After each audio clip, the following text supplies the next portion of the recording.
ওই বিশ্ব নবীর আগমনে খুশি যত শিশুগণে, ওই বিশ্ব নবীর আগমনে খুশি যত শিশুগণে, ওই জঙ্গলের পশুরা এবার গান গেয়েছে,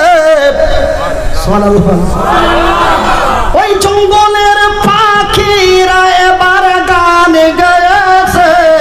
আল্লাহ তাআলা রহমতেরই দুয়ার খুলেছে। আল্লাহ তাআলা রহমতেরই দুয়ার খুলেছে। ওই বিশ্ব নবীর আগমনে খুশি যত শিশুগণে, ওই জঙ্গলের পশুরা এবার, ওই জঙ্গলের পাখিরা এবার গান গেয়েছে।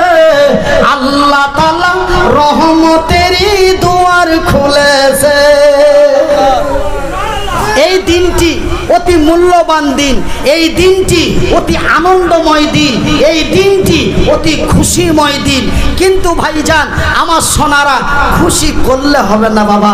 আমার খুশি আমি করলাম, সারা দিন এই করলাম, কিন্তু আমার জোহর নাই, আসর নাই, মাগরিব নাই, ইশার নাই। আপনার এই খুশি করার অধিকারটাও আপনার নাই। কেন? আপনার মতো লোককে আমার রাসূল ঘৃণা নজরে দেখে।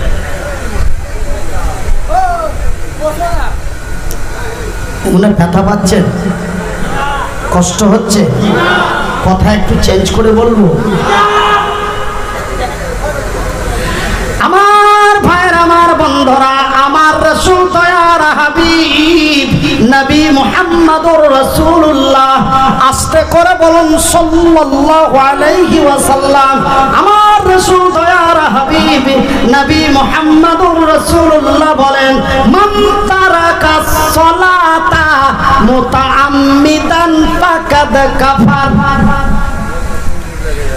কাফের, বেঈমান এবং মুসলমানের মধ্যে পার্থক্যটা হলো নামাজ। তবে আপনার নামাজ নাই, আপনার নামাজ নাই, আপনার তাসবিহ নাই, আপনার জিকির নাই। ইয়া নবী, ইয়া নবী, জুতা খাবি। কথা কি খুবই উল্টো পাল্টা হচ্ছে ভাইজান? তবে আমার রাসূল দয়ার হাবিব তার পবিত্র নুরানি মুখ দিয়ে তিনি সুন্দর করে বললেন, নামাজ এবং মুসলমানের মধ্যে পার্থক্যটা, অমুসলিম এবং মুসলিমের মধ্যে পার্থক্য, সেটা হলো নামাজ। ভাইজান, আমার আব্বা জানেরা, আমার রাসূল দয়ার হাবিব আল্লাহর জমিনে এসেছেন, আপনি আনন্দ ভোগ করুন। আমি কখনো নিষেধ করতে চাই না, নিষেধ করার আমার কোনো প্রয়োজন নেই। কিন্তু যেই নবীর আনন্দে আনন্দিত হয়ে আমরা উৎসব করতেছি, কিন্তু সেই নবীর কথার ব্যতিক্রম চলে যদি তার জন্মদিবসটাকে প্রাধান্য দিই, তবে ভাইজান এটা আপনার বিবেকে কি বাধা দেয় না? আপনার বিবেক কি তাহা উল্টো বুঝায় না? কেনই বা যেই নবীর কথার ব্যতিক্রম চলি, সেই নবীর উৎসবে আবার আগরবাতি জ্বালায়। এটা কোন কথা? তবে শুনলেন, একটা কথা বলবো, মন খারাপ করবেন না। এরকম কোন ঘটনা মনে হয় পূর্বে ঘটেছিল, তার জন্য আমরা বর্তমানে কিছু মানুষের মুখে কিছু কথা শুনতে পাই। নিশ্চয় হয়তো পূর্বে কিছু ঘটেছিল। তো এক বাড়িতে দুইটা বউ আছে,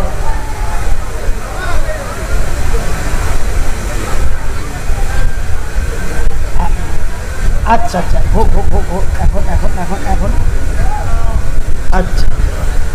তো ভাই, এক বাড়িতে দুইটা বউ আছে, তো দুই বউ যদি বাড়িতে কাজ করে, কথা শুনে, দুই বউ যদি বাড়িতে কাজ করে, এবার যদি একটা পুরুষ মানুষ আছে, দেওর বা ভাসুর, তো দেখা গেল যে কি এক বউয়ের মাথায় কাপড় নাই, আর এক বউ ঠিকঠাক মাথায় কাপড় দিয়ে ঢেকে আছে।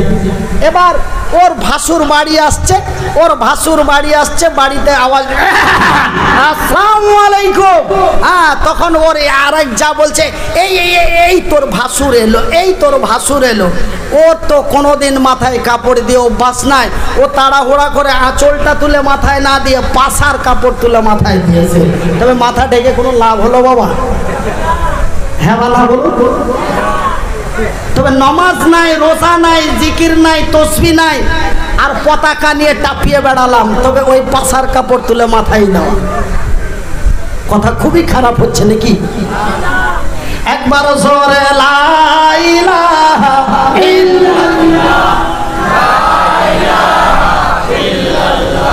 লা ইলাহা ইল্লাল্লাহ, লা ইলাহা ইল্লাল্লাহ, সুবহানাল্লাহ ওয়ালহামদুলিল্লাহ, সুবহানাল্লাহ ওয়ালহামদুলিল্লাহ, ওয়া লা ইলাহা ইল্লাল্লাহ, ওয়া লা ইলাহা ইল্লাল্লাহ, লা ইলাহা ইল্লাল্লাহ, লা ইলাহা ইল্লাল্লাহ, লা ইলাহা ইল্লাল্লাহ।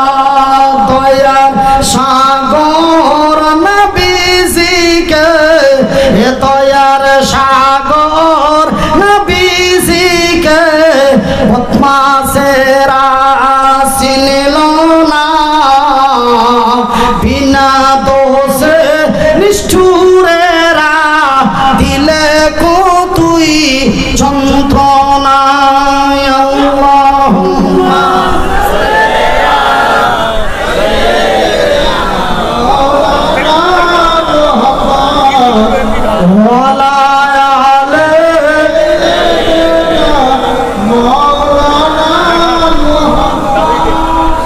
শত শত কাফের ছিল,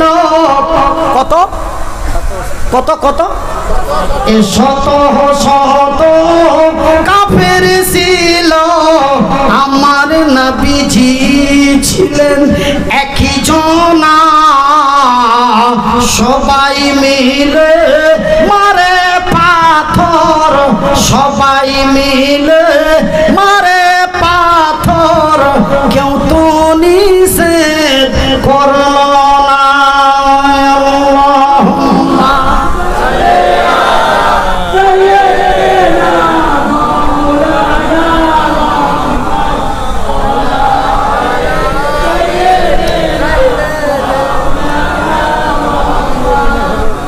কত পাথর মারে সেই দিন, কত পাথর মারে সেই দিন, দয়ার নবীর বদনে, কত পাথর মারে সেই দিন, দয়ার নবীর বদনে, একটু জায়গা পাচ্ছিল না, একটু জায়গা পাচ্ছিল না, পাথরের ওই আঘাতে।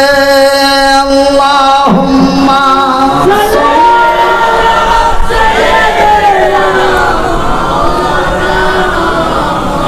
ওয়ালা আলে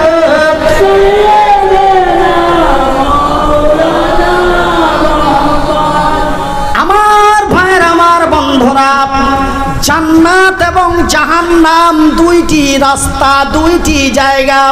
আমার আল্লাহ তার পবিত্র কোরআনে বলেছেন, ওয়া খালাকনাকুম আজওয়াজা, আমি আল্লাহ আমার আকাশের উপর থেকে জমিনের নিচে পর্যন্ত, আমার সৃষ্টি জগৎ থেকে নিয়ে আমার সার্বভৌমত্ব পর্যন্ত, আমি আল্লাহ যাহা কিছু জিনিস সৃষ্টি করেছি জোড়া জোড়া।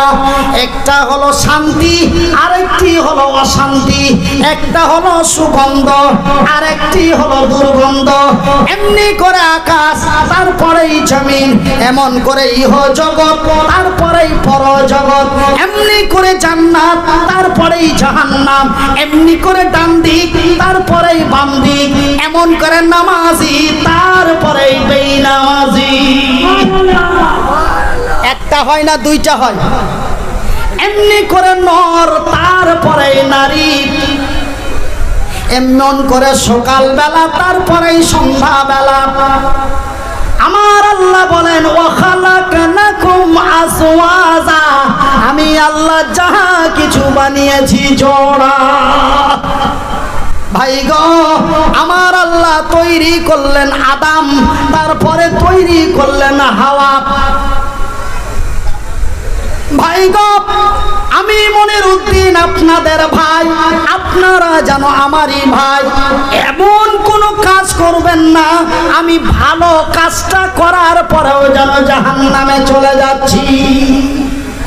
কাজটা খুব ভালো করছি, তারপরেও জাহান্নামে চলে যাচ্ছি। তবে কাজটার মধ্যে নিশ্চয় কোনো ভেজাল আছে। ভাইজান, আপনারা যেন আমার ভাই, আমি যেন আপনাদেরই ভাই।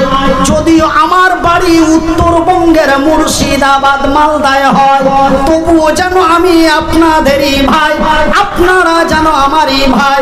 বিশ্বাস করুন আর নাই করুন, আমার দয়ার হাবিব নবী মুহাম্মদুর রাসূলুল্লাহ বলুন সাল্লাল্লাহু আলাইহি ওয়াসাল্লাম, আল্লাহর নবী, দয়ার নবী, তার পবিত্র নুরানি মুখ দিয়ে বলেন, قال النبي صلى الله عليه وسلم كل مسلم إخوان, এক মুসলমান অন্য এক মুসলমানের ভাই।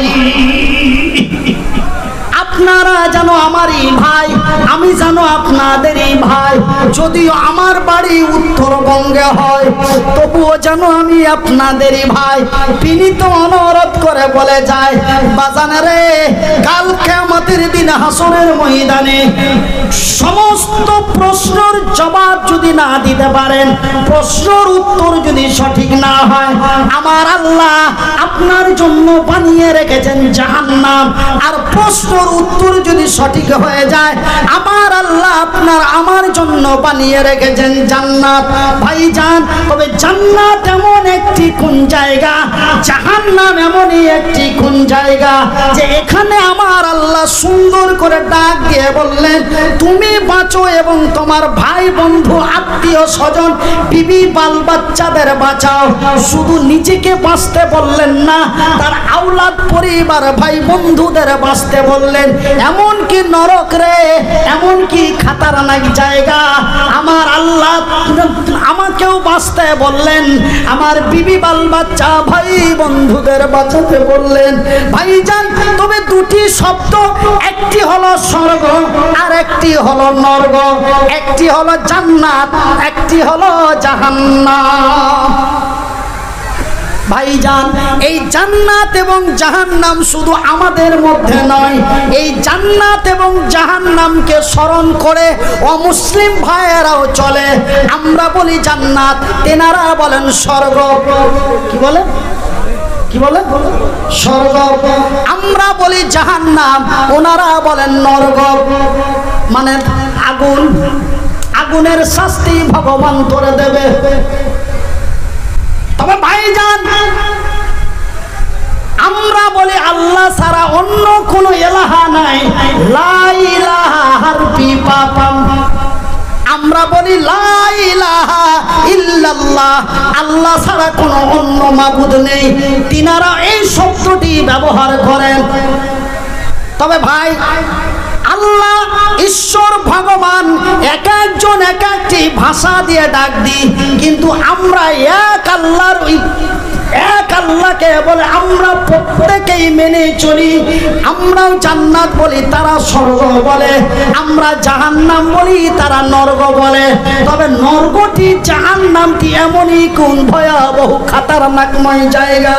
বাজানে রে, হাত দুটি জড়িয়ে বলি, বন্ধু গো, আপনার মাথায় হাত রেখে বলি, কেন আমি যে আপনারই ভাই, আপনি যে আমারই ভাই। কাল কিয়ামতের দিন কঠিন হাসরের ময়দানে আমার আল্লাহর ফেরেশতারা আপনার হাতে লোহার কড়ি বালা পড়াইয়া টেনে জাহান্নামের দিকে নিয়ে যাবে। আমি মনিরউদ্দিন দাঁড়িয়ে দাঁড়িয়ে কেমন দেখব, কেন আপনি যে আমারই ভাই।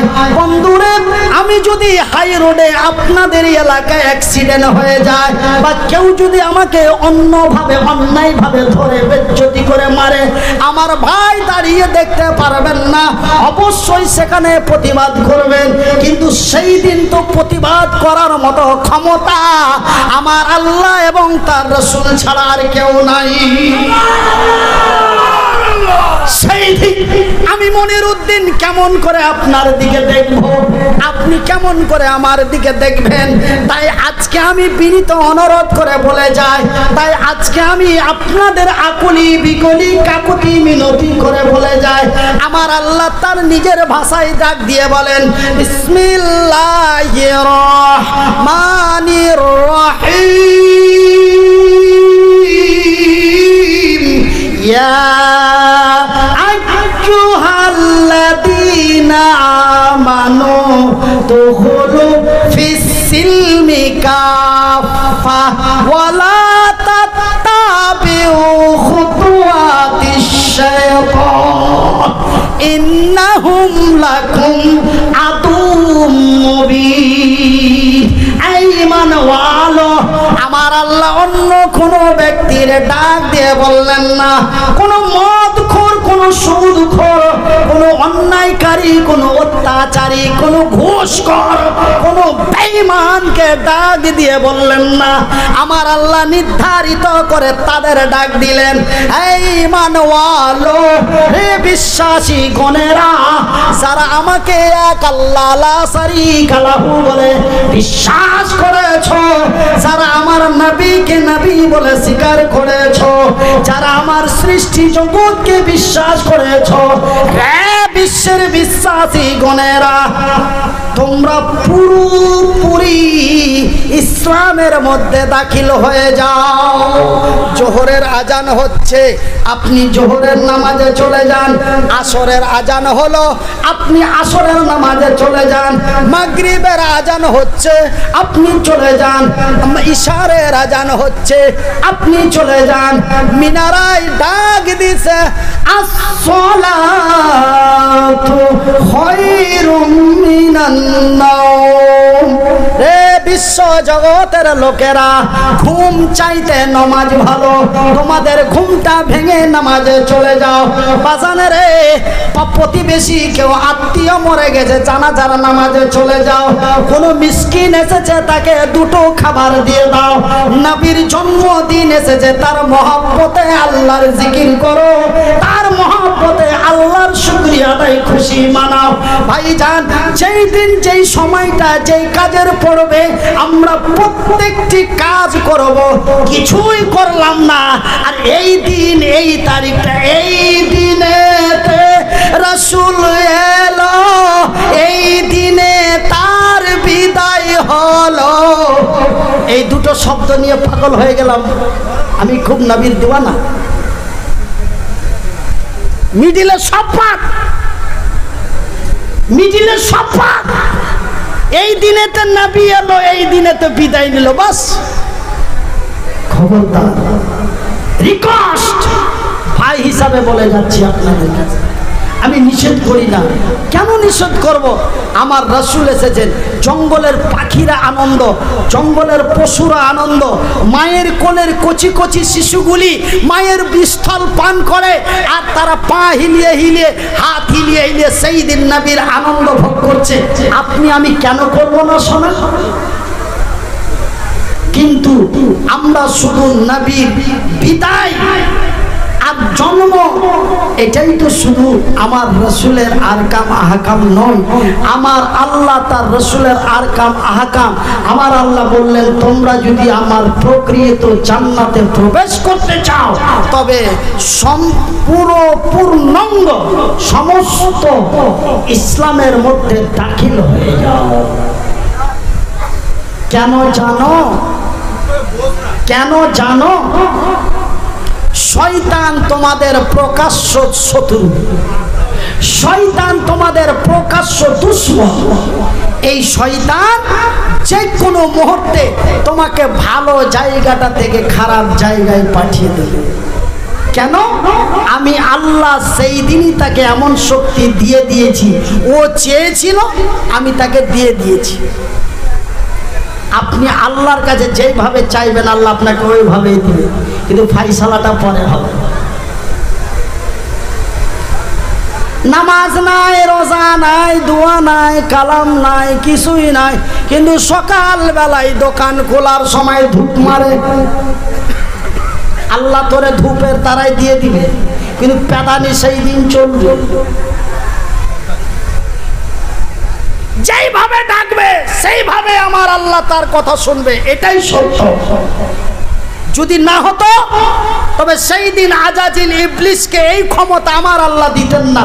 কেন? সেই দিন তো ইবলিস আমার আল্লাহর নাফরমানি করে আমার আল্লাহকে লক্ষ ফেরেশতা জিনদের সামনে আমার আল্লাহর কথা অমান্য করে হযরতে আদম আলাইহিস সালাতু সালামকে নিচু হয়, তার কাছে নিচু হননি বা তাকে সিজদা করেননি। সূরা আল বাকারার মধ্যে তার পূর্ণ ঘটনা আপনারা পেয়ে যাবেন। আমি বিস্তারিত বলতে চাই না, শুধু টাচ করে দিলাম। লক্ষ ফেরেশতা জিনদের সামনে আমার আল্লাহর কথা অমান্য করে। ইবলিস তার নাম আগে ছিল না, ইবলিস নামটি তার পরে হয়েছে। তার পূর্বের নামটি সুন্দর একটা নাম ছিল, তার নামটা ছিল আজাজিল। সমস্ত ব্যক্তিদের আমার আল্লাহ তার সৃষ্টিদের ডাকলেন মানুষ ছাড়া। তখন তো মানুষ সৃষ্টি হয়নি, প্রথম মানুষটাকে বানিয়েছেন হযরতে আদম, তাও আবার মৃত্যু দেহ পড়ে আছে শুকনো মাটি। তাকে জীবিত করার জন্য সমস্ত সৃষ্টিদের ডাকা হয়েছে। আদম সৃষ্টির পূর্বে যাদের সৃষ্টি করা হয়েছে তাদেরকে এক জায়গায় একগঠিত করে আমার আল্লাহ রাব্বুল আলামিন হযরতে আদম আলাইহিস সালাতু সালামের মধ্যে দেহের মধ্যে রূহ দিলেন, তাকে জীবিত